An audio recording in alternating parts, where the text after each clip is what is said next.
What's up, everybody? This is Urgil99, and today I'm going to demonstrate the Leopard, the special shuttle that moves sickeningly fast. This puppy has a base warp speed of 20 AU per second, which makes it faster than the interceptors. They gave these away during the Christmas 12 Days of Christmas event. So if you haven't redeemed those, you might want to. As you can see, it's just I'm already 3/4 of the way to the gate before I even decloak. That being said, 20 points of structure. All these bonuses, this is mainly my, now this character has hull upgrades, mechanics, and shield management at a 5. It still only has 20 points of structure. This thing cannot take hits.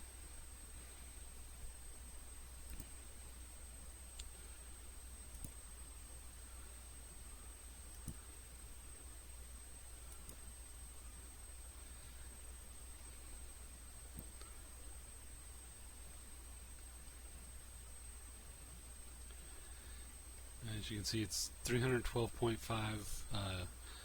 capacity on the capacitor. That's base. That's about 250 base, but I have energy management to 5.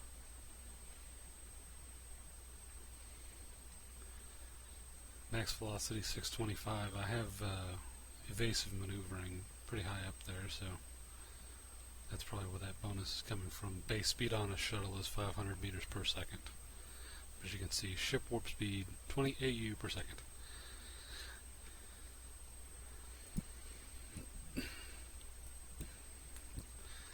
And if we want to compare that,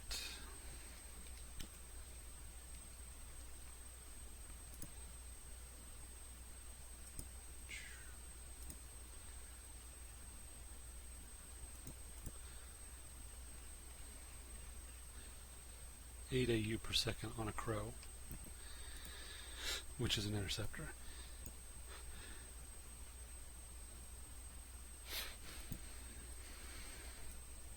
So yeah, this thing is like stupid fast. Pardon me. As you can see, I'm making my way to the wretched hive of scum and villainy.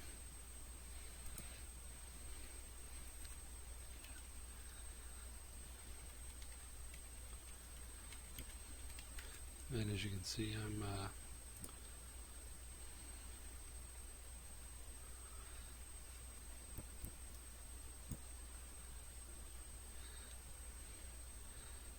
talking in the pod side channel. This is being recorded on New Year's Eve, but no one else is around, so we're not going to do a show because, well, a show with me by myself would be pretty damn boring.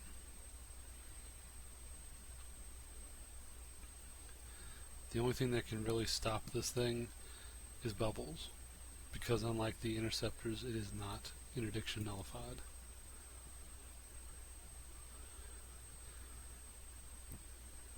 Because, well, I mean, let's face it, it would take bubbles to stop this.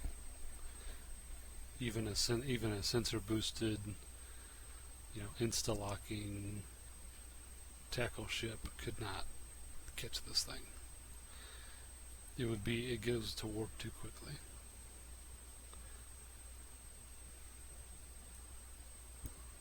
Alright, 92.6 AU. Let's watch it. Boom! In warp. 737, 17.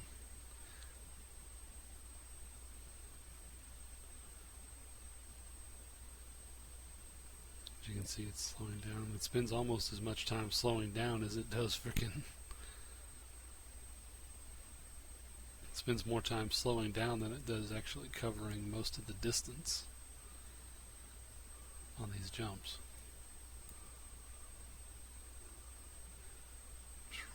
It's like you don't even really get time to notice which way your ship's going. It's just like all of a sudden you see the side of the warp tunnel, like, what the hell?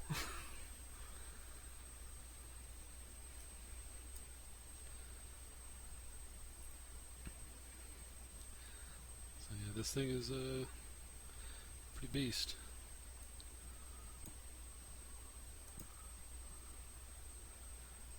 Just pow. Yeah.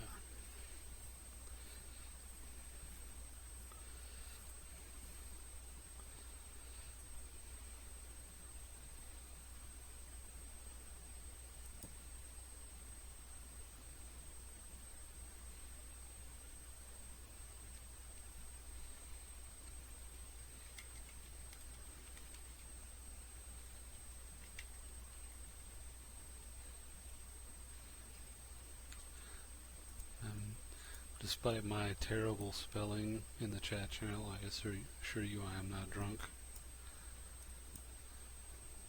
In fact, I haven't been drinking at all.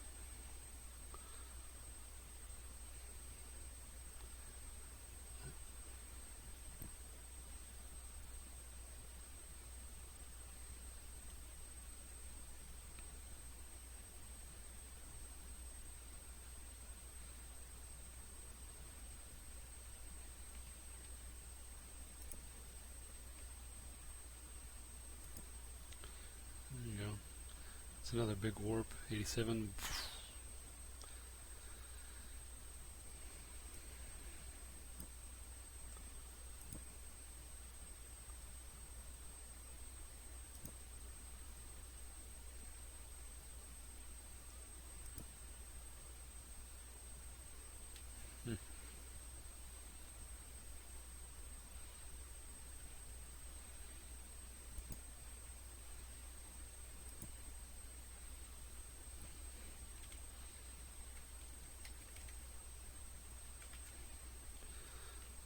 Okay, we're coming up on Nierja.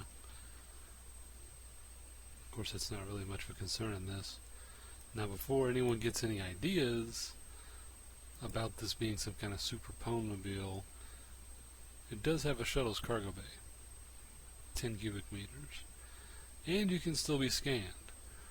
So, I wouldn't necessarily risk anything truly valuable within these. If you have valuable materials you need, I would suggest sticking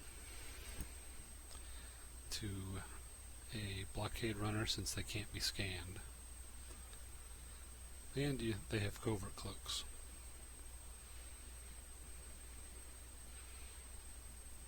That is yet one more reason why you should train your industrial of choice to a 5. And as you can see, they're busy. Someone's been very busy on that side of the gate.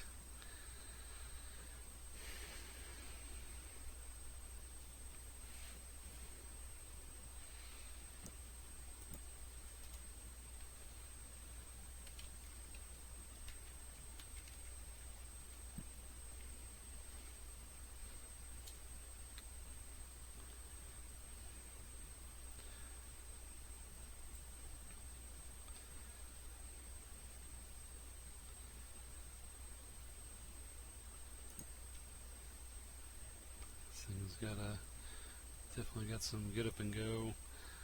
It's a nice addition, and I think it's a good demonstration of the original intention on warp speed changes. On the test server, the original version of these was actually at like 60 AU a second, which as mind-bogglingly fast as this thing is at 20, I would have hated anybody trying to catch one of these at 60 AU a second. It would be literally beyond impossible.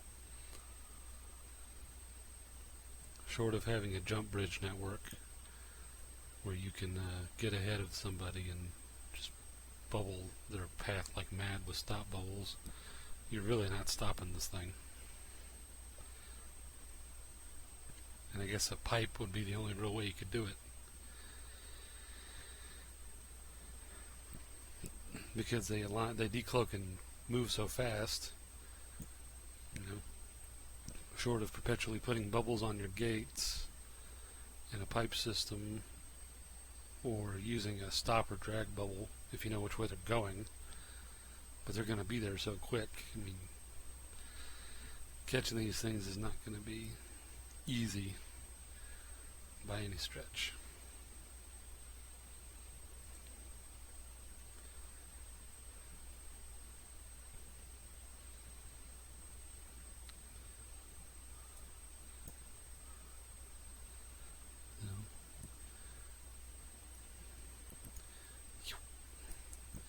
Ride's almost done. We've done 20 jumps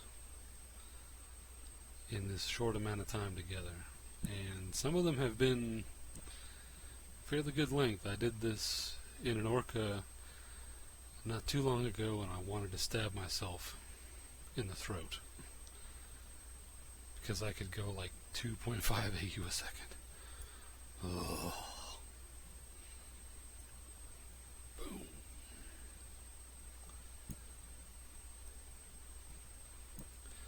Now this is another area they're still vulnerable in, but these ships move fairly quick.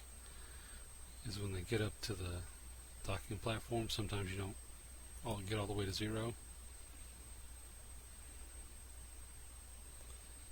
But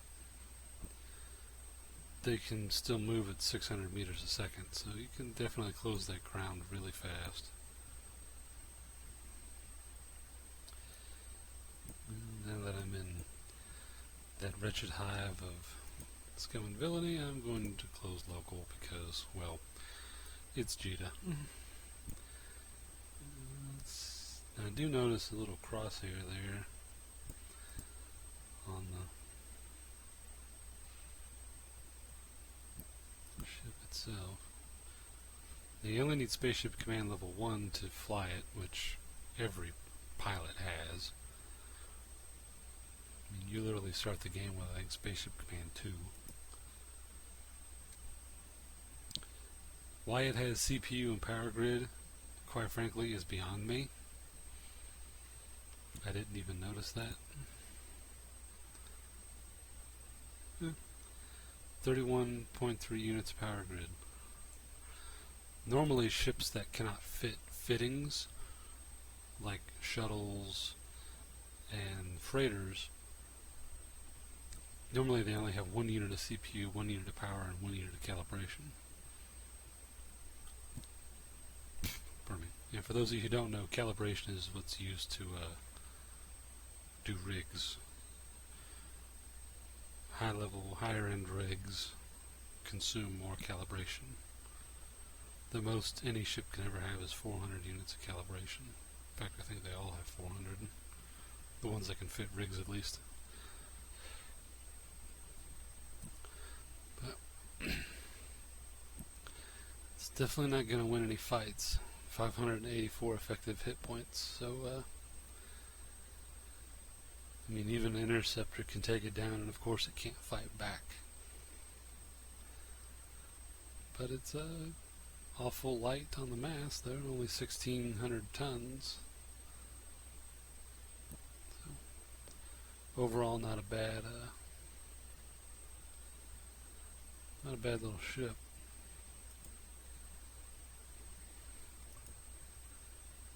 Now it mentions the contracts.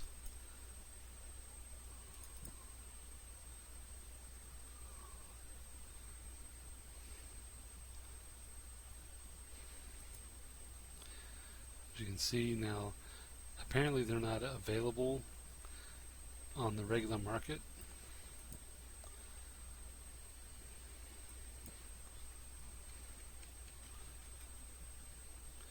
As you can see here, there's no entry, and the show info only offered the contract system, which is a little unusual. They've reformed a lot of the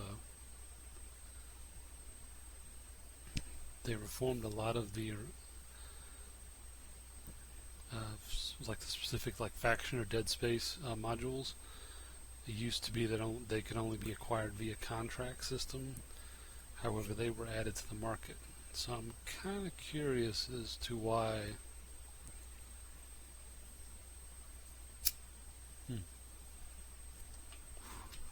I'm kind of curious as to why they would render this ship contract only. But it probably has more to do with the backstory. As you can see here, it says, rumor has it the Leopard originated as a secret project in the Mimitar Republic. In their endless battle against enslavement by the Amar Empire, the Mimitar have had to develop ways not only to liberate large masses of their people, but also sneak in and capture individuals of high strategic importance.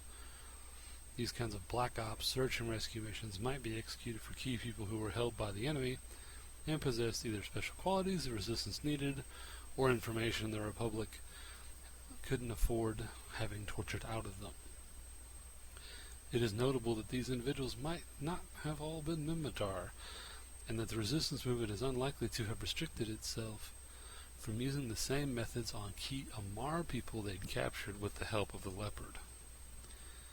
It is an extremely fast ship meant for quick and stealthy getaways, and while its origins are covered in rumors, chances are the Mimitar leaked it to Capsuleers in order to curry favor with them. That would make sense.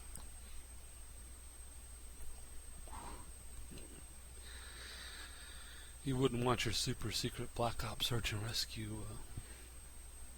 ship going onto the regular market. Of course, the simple fact is that lore-wise, baseliners can't even remotely afford anything on the ISK market, because a couple of ISK to a Capsuleer is like literally millions in planetary currency. So it seems kind of weird. I guess they didn't want it potentially being seen by the navies. Of course, they're going to see it the minute we dock with the damn thing anyway. Oh, he's got a Mimitar shuttle, and holy fuck, does it move fast. Yeah, let's keep an eye on where he docks, and let's examine that a little more carefully.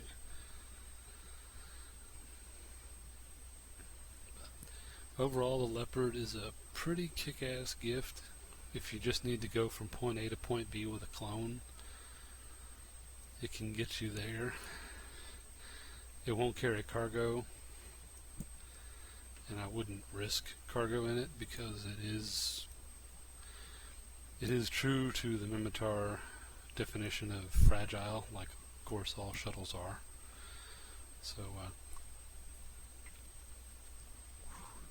take it with a grain of salt. But that should do it for this episode. I'm Original 99, and I'll see you next time.